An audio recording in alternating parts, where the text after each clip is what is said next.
안녕하십니까. 이번 시간에는 회사의 자본 조달에 관련해 가지고 사채에 대해서 살펴보도록 하겠습니다. 그래서 지금까지 여러분들이 배우신 내용이 회사의 그 자본 조달과 관련해서 자 자기 자본 조달인 신주 인수, 신주 발행이라고 하는 이 자기 자본 조달, 자기 자본 방법에 의한 자본 조달을 배우셨고, 그 다음에 그 회사의 계산 규정 관련해 가지고 이익 배당을 제한한다든지 그런 여러 가지 관련 내용을 배우셨습니다. 그럼 이번에는 이제 타인 자본이라고 하고 있는 이 사채로 인해서 사채를 가지고 자본 조달하는 내용을 공부하실 텐데, 이 신주 발행과 관련해서 말씀드렸다시피 신주 발행은 자기 자본이다. 즉 주식을 발행해 가지고 새로 자본을 충당하는 거기 때문에, 자본을 끌어들이는 거기 때문에 다시 주식이 상환하지 않기 때문에 이자도 지급할 필요도 없고 다시 상환해야 될 부담감도 갖지 않는다. 그 대신 주식이 새로 발행되다 보니까 기존의 경영 지배에 있어서의 그 대주주가 자기 지분율이 약화될 수 있는 부분이 있다라고 말씀을 드렸고요. 사채는 이제 뭐냐면 쉽게 이야기해서 돈을 빌리는 겁니다. 돈을 빌리는 거죠. 그러니까 이게 타인 자본입니다. 남의 돈입니다.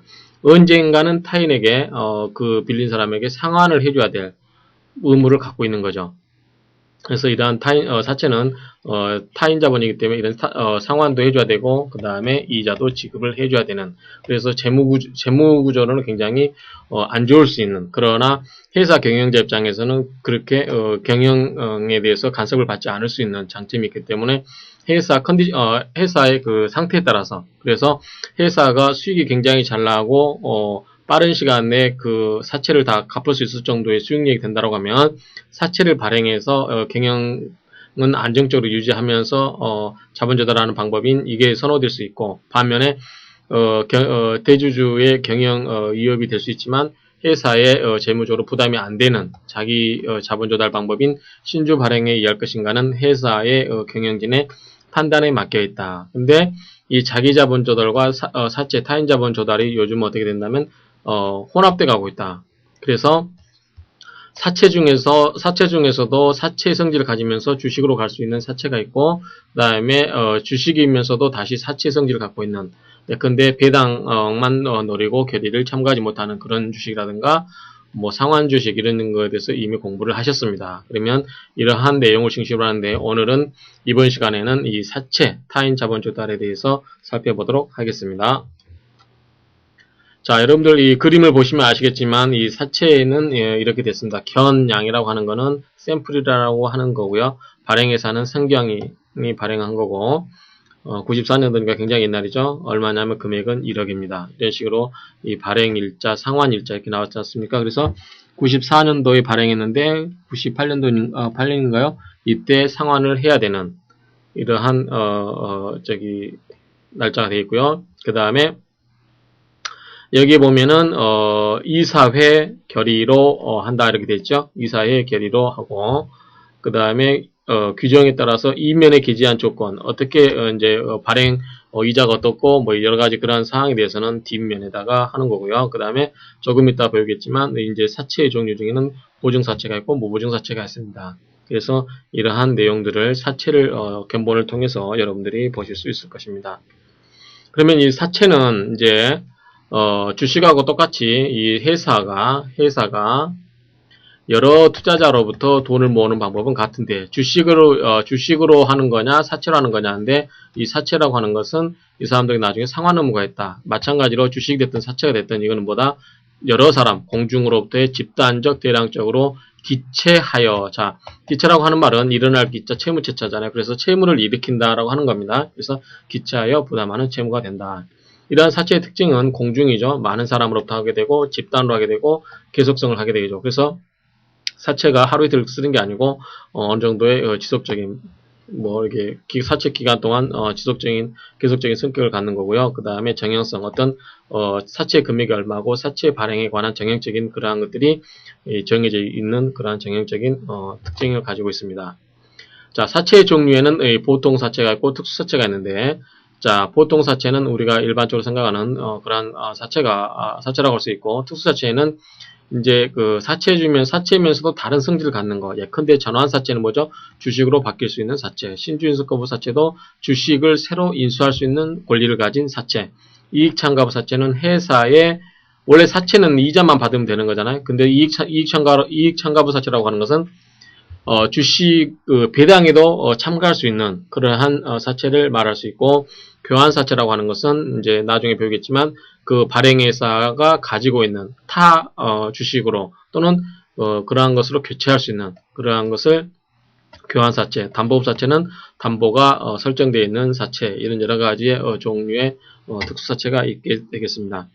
또한 사채는 사채의 이름이 적어져 있느냐, 적어져 있지 않느냐에 따라서 기명, 무기명으로 나누어지는데, 지시식 사채는 인정되고 있지 않습니다. 그리고 물상 담보가 되어 있느냐에 따라서 담보사채, 무담보사채 이렇게 되어 있고요.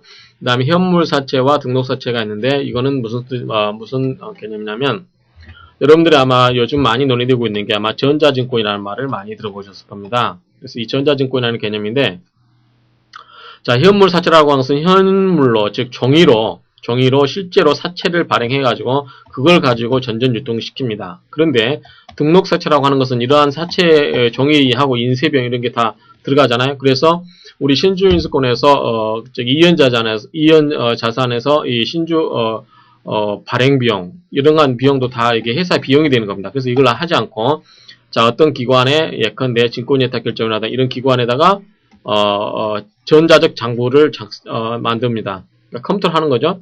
여기에 모든 걸, 사채에 관한 걸 모든 걸 여기다 등록을 시킵니다. 그렇기 때문에 실제로 현물을 발행하지 않고 전자적 방법으로 인해서 어떤 한 기관에다가 등록을 하게 됩니다. 그래서 그 기관을 통해서 전전 유통을 시키고 나중에 권리가 소멸되면 거기서 삭제를 시키고 이런 식으로 하는 그러한 것을 등록 삭제라고 합니다. 그러면 등록 삭제는 장점은 뭐냐면 분실 염려도 없고, 그 다음에 발행에 따른 여러 가지의 부수 비용도 들어가지 않는다는 장점이 있습니다. 이러한 사채 계약의 법적 성질이 뭐냐? 자, 사채 계약이죠. 이것도 여러분들 회사가 사채를 발행하겠다라고 하면 여러분 중에 일부분은 사채에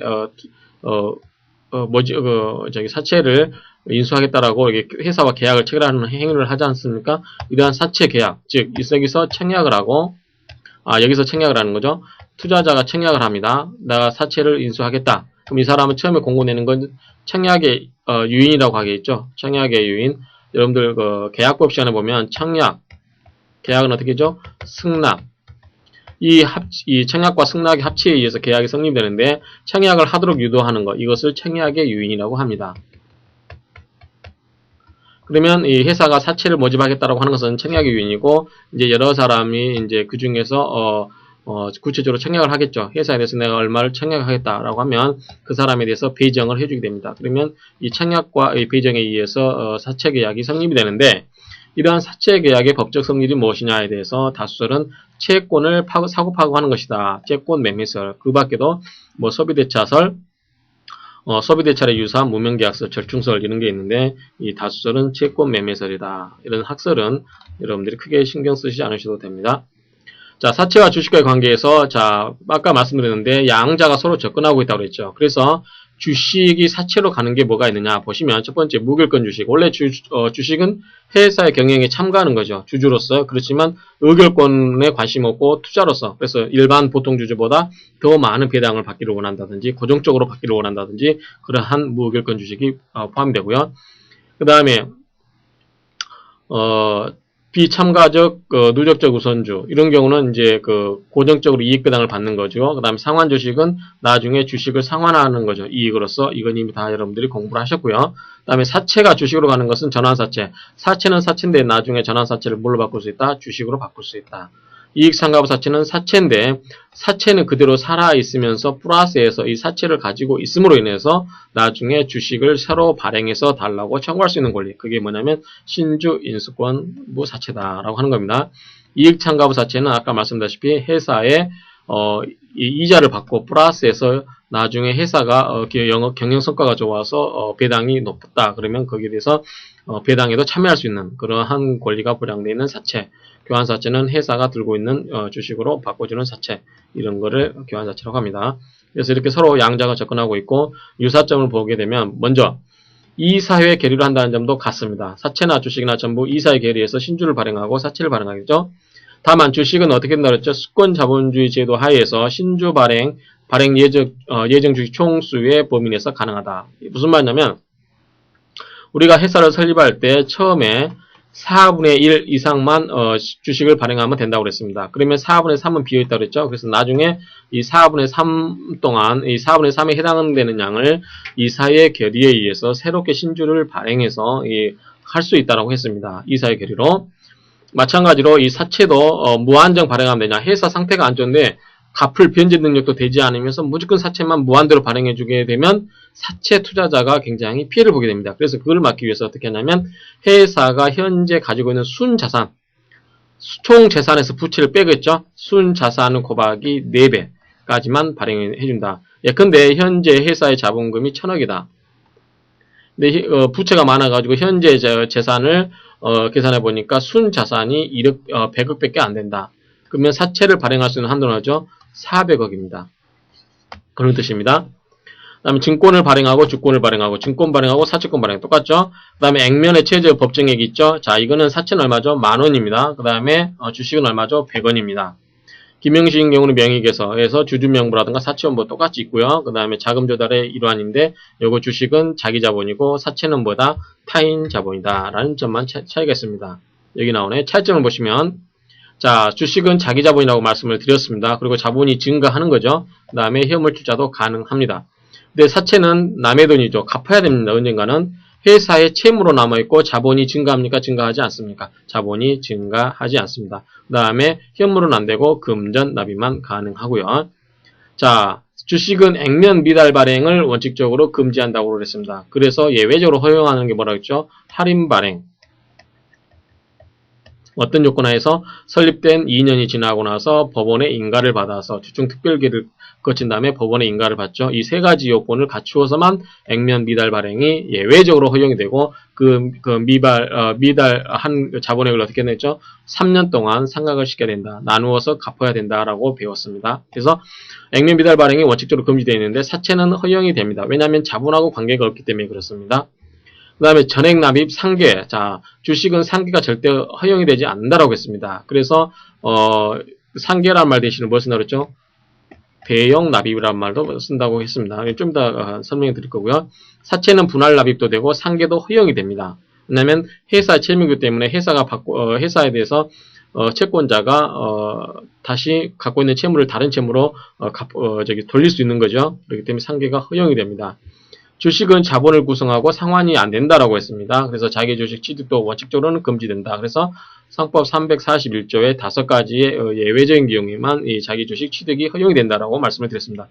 사채는 이 상환 기간이 있고 상환이 허용해주고 있고 자기 사채 취득이 가능합니다. 왜냐하면 회사가 장사를 잘해서 영업을 잘해서 이익이 많아서 돈이 있다고 하면 굳이 사채는 이자를 지급해야 되기 때문에 사채를 자기가 사버리면 되잖아요. 사버리면 이자를 지급할 필요가 없는 거 아닙니까? 그리고 만기에 대해서 사채를 소각시켜버리면 되는 거죠. 그쵸? 그래서 자기 사채도 취득이 가능하다. 왜냐하면 사채는 의결권하고 아무 관계가 없다. 액면, 자본금의 단위가 균열하다. 100원 이상이고 이건 등기상이고 그 다음에 액면 채권의 금액 단위라고 10,000원 이상이고 등기가 불가능하다. 그 다음에 기속자의 질을 보게 되면 자, 사원의 질, 주주를 인수한 자는 주주로서의 경영권에 참가할 수 있는 사원이 되는 거고 그 다음에 사채를 인수한 자는 회사 채권자로서 이 사람은 제3자로서 회사 경영에 참가할 수가 없다라고 하는 점. 그 다음에 이익배당을 청구하고 이것은 주식은 일종의 회사의 경영 성과에 따라서 등락이 좌우되죠. 따라서 이 투기증권에 가깝다.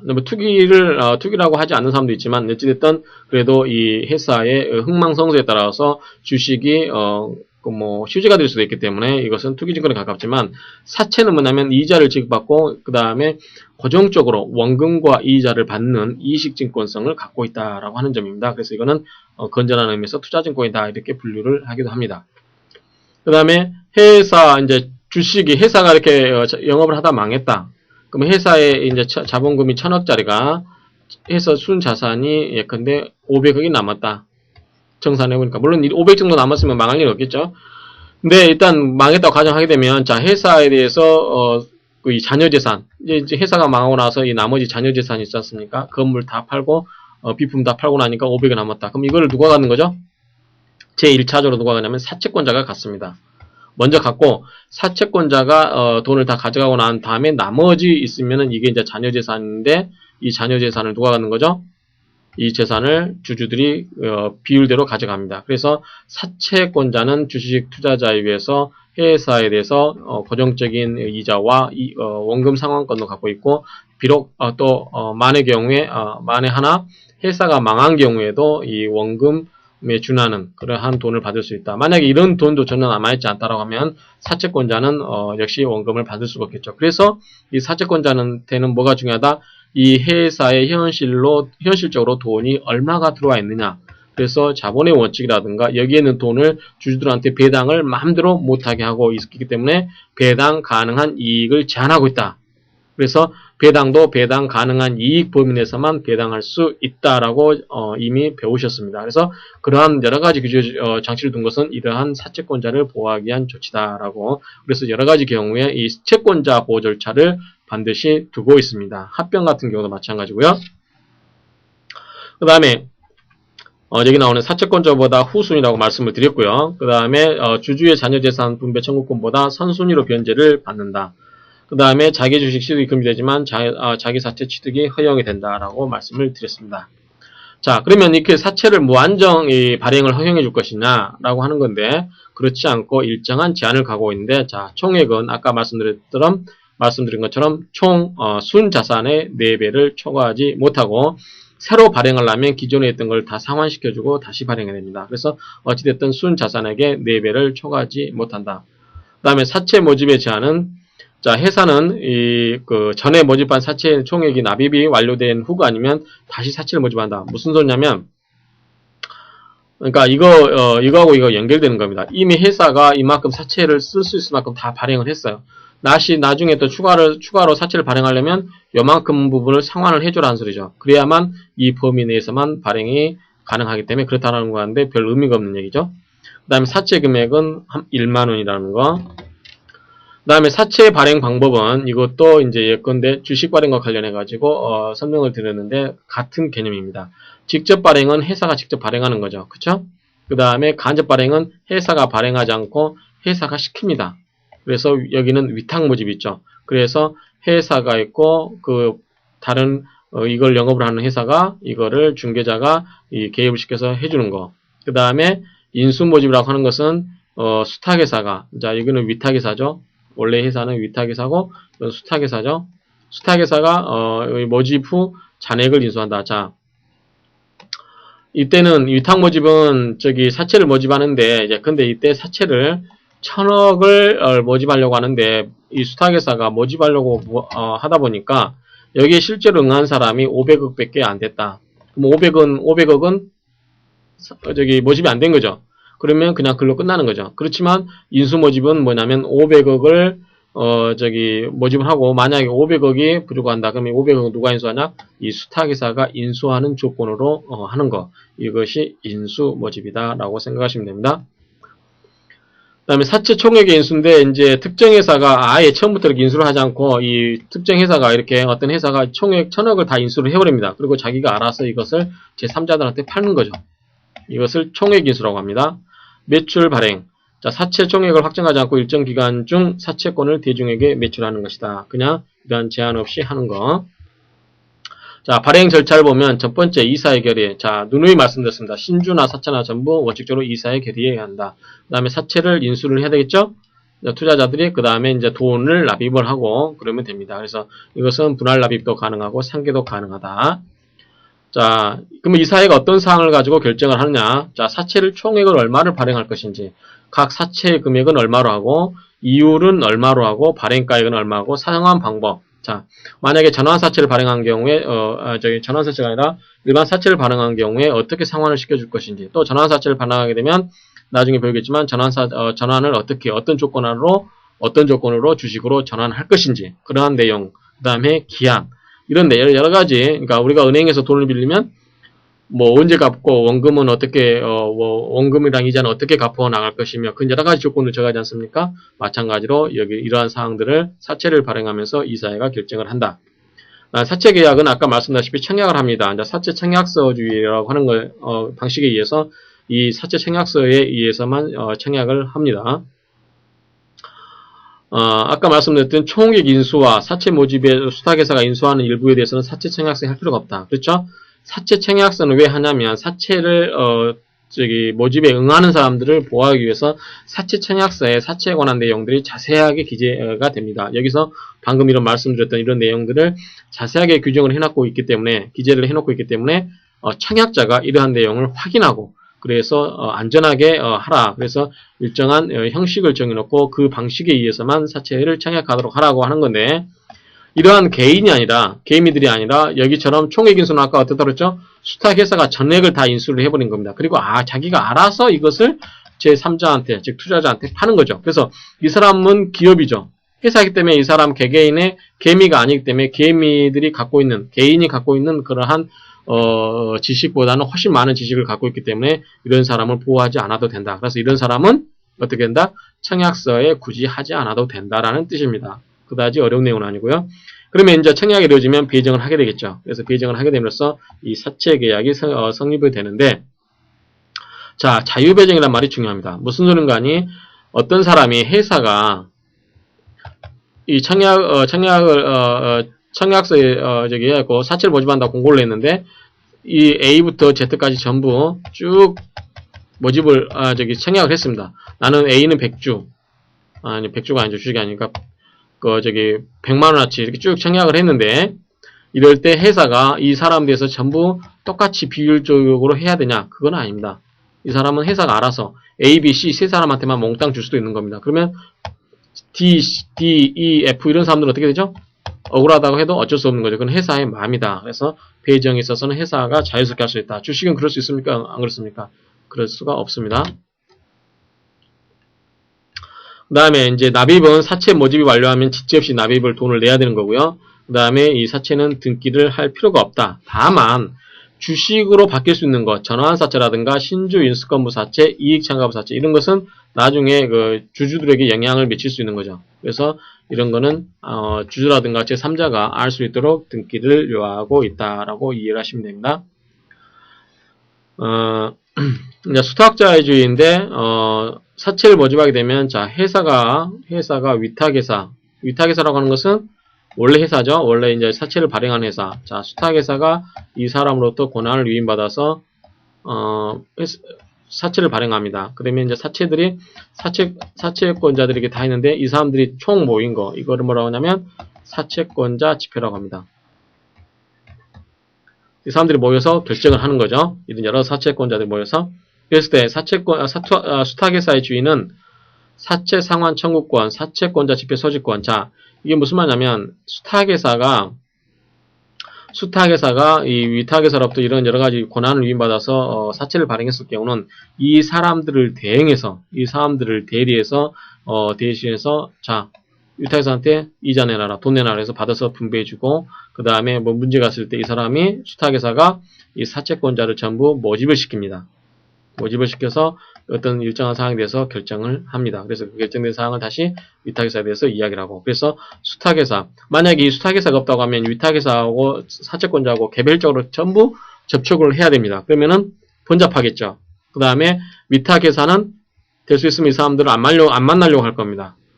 껄끄러운 문제가 있으면 그럴 때 이런 사람들을 대변해서 수탁회사가 이거를 해야 된다. 그래서 위탁회사도 위하지만 이 사채권자도 위하는 역할을 해야 된다라는 취지의 뜻입니다. 이 사채권자의 집회하다 보면 돈이 들어가죠. 뭐 장소도 빌려야 되고 여러 가지 뭐 소집 통지도 해야 되고 여러 개 해야 되지 않습니까? 그럴 때 비용은 누가 부담한다? 이 사채권자가 자기가 부담하는 게 아니라 이때는 회사의 기관은 아니지만 누가 부담한다? 위탁회사가 부담을 해야 된다 그랬습니다. 자, 위탁회사에 관한 거는 뭐가 있을까요? 주주총회가 있었죠. 사채권자 집회하고 주주총회하고 비슷한 측면이 있기 때문에 이때는 자기 회사, 주주총회의 기관은 자기의 기관이기 때문에 자기가 돈을 내는 건 당연한데 이때는 자기 기관이 아님에도 불구하고 돈을 낸다라는 점 이해하시고요. 이거는 다시 제가 설명을 드려놨기 때문에 여러분들이 한번 정리해 보시면 됩니다. 총액 인수, 뭐 직접 간접 위탁 인수 다 이미 설명을 드렸던 부분이기 때문에 여러분들이 정리를 하시면 됩니다. 채권의 발행은 자,